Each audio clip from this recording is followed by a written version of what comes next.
আসসালামু আলাইকুম বন্ধুরা, কেমন আছেন সবাই? আশা করি ভালোই আছেন।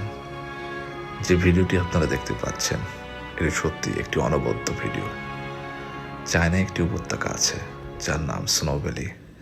নামের মধ্যেই তুষারের একটি ঘ্রাণ।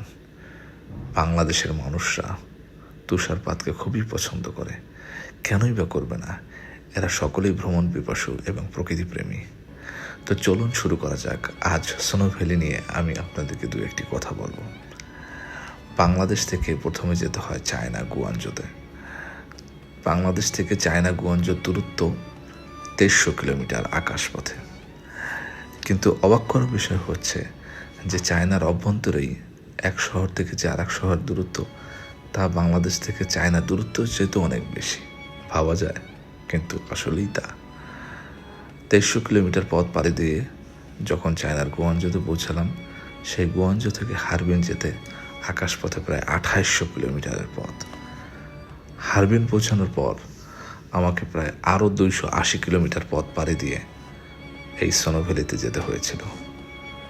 হারবিনের যে মেন সেন্টার আছে সেখানে ভোর 6টা থেকে 9টার মধ্যে শাটল বাস ছেড়ে দেয়। এই বাসে করে গেলে আপনার খরচ খুব কম করবে।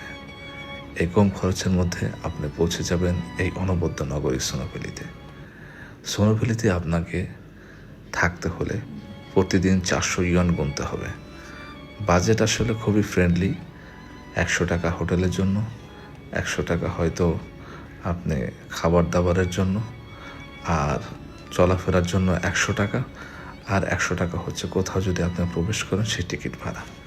তো এইভাবে করে যদি আপনি হিসাব করে চলেন তাহলে প্রতিদিন 400 ইয়ন দিয়ে আপনি ঘোরাফেরা করে আসতে পারবেন। এটা সবচেয়ে সাশ্রয়ী খরচ। ভিডিওটি খুব স্বল্প পরিসরে বানানো হলেও আমি কিন্তু স্নো ভ্যালি যাওয়ার জন্য যত রকম ওয়ে আছে, পথ আছে, সব সহজ করে বলে দিয়েছি এবং সর্বনিম্ন কিভাবে খরচ করে চলা যায় সেটাও বলে দিয়েছি। আশা করি ভালোই লাগবে।